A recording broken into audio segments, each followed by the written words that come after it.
and we all pursue sales opportunities with the zeal of a righteous cause. The bigger the opportunity, the more organization and resource torque it produces.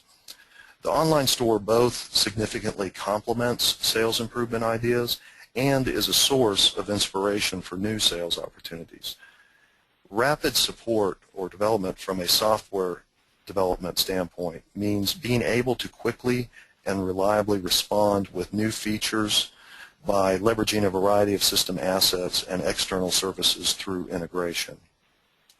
We've always viewed sales facilitating applications like the online store as requiring the potential for a high degree of differentiation.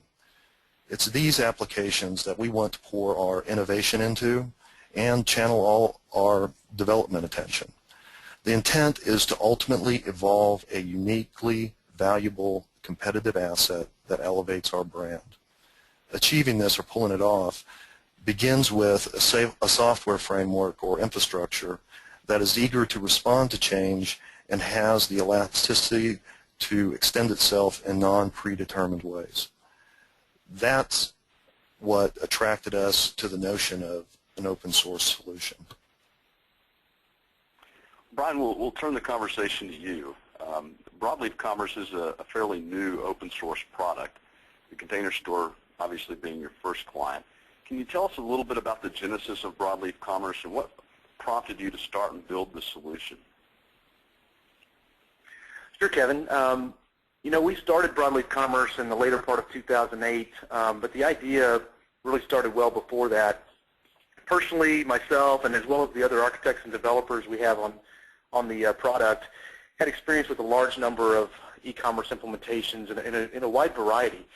Some of those were using package frameworks, like in ATG. Some of those were using homegrown solutions, using open source technologies themselves.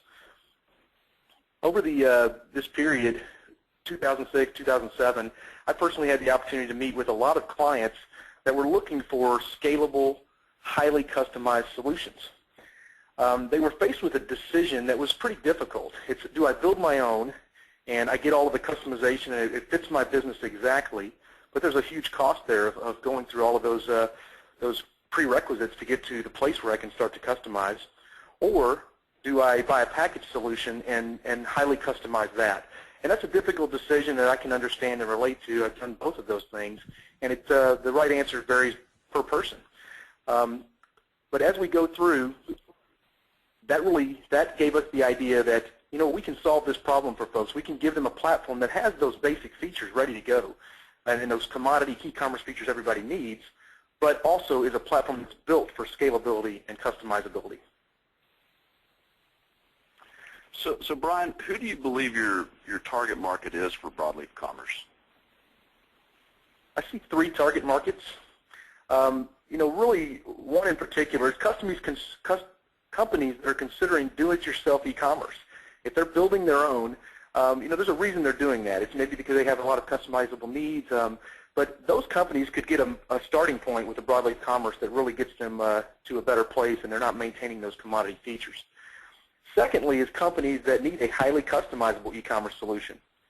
These are requiring, maybe they require many complex integrations with their existing store and back-end systems.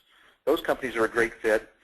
And a third category is companies that have a highly scalable need. Maybe they have relatively typical e-commerce needs, but they need to scale to a large degree. And in those cases, licensed software may actually be a real challenge and a barrier for them. Another key characteristic that I would say about our target market is that companies that see their web as a strategic platform, like the Container Store. It's a way to differentiate their business. We also think that in general, these companies are probably doing around 20 million online. Is just a rough figure, and the higher you go and the more complex you go, a framework like this really empowers you. We're looking for ways to make Broadleaf Commerce accessible to some smaller companies, but our focus is going to remain on those enterprise customers that need a highly customizable, highly scalable solution. So Brian, with that said, what differentiated value do you see for this client demographic? It's a great question. The key thing that I see is the speed of innovation that Broadleaf Commerce is going to enable. With open source, think about this. Your developers are empowered to make the changes you need for your business. If you contrast it with a closed source solution, the developer may not be able to make that change. That change might be in the framework code that exists with the provider. They may need to wait on the next release of that software. You may need to, your schedule's dependent on the releases from someone else, and then once you get the release, you still got to implement it on your site. So it's really speed of innovation, I think, is the key differentiator. Tom, we'll come back to you. In evaluating open source alternatives as compared to traditional and commerce software platforms, what evaluation criteria did you establish prior to making your decision to go with Broadleaf Commerce? Well, prior to the selection of Broadleaf as our e-commerce engine, we had established our strategy to significantly escalate our improvement focus for e-commerce and multi-channel customer development in particular. With an aggressive agenda in front of us, we knew the first step was to address the platform. We knew whatever solution we select, there will likely be significant ongoing enhancements to the feature set. Similarly, the effective execution of multi-channel processes requires a high degree of integration with other operational systems. As a result, our primary criteria was more about establishing an extensible and reliable platform as quickly as possible. The sooner that was in place, the faster we could begin delivering on our strategic improvement plan. It was at that time we discovered that an open source alternative was not only viable, but preferable.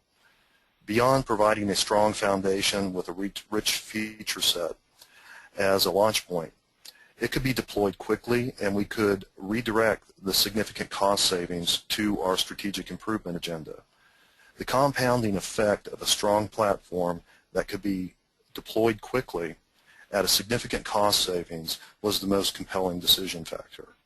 I mean, for us, license and maintenance fees for an e-commerce engine are largely unproductive investments, yet they continue to increase over time, don't adjust or readjust during periods of economic uncertainty, and really don't help much mitigate risk, nor do they typically align with what we consider our best opportunities. It's clear to me that those funds are an easy target to realign. Tom, you and your team ultimately selected Broadleaf Commerce. What were the attributes of the solution that caused you to make that decision? And then a follow-on question to that is, can you share with us your experience during the implementation phase of the project? Sure, Kevin. The Broadleaf solution unifies the best collection of open source components into a single, well-engineered enterprise solution. It's based on a stack that has wide support from the development community.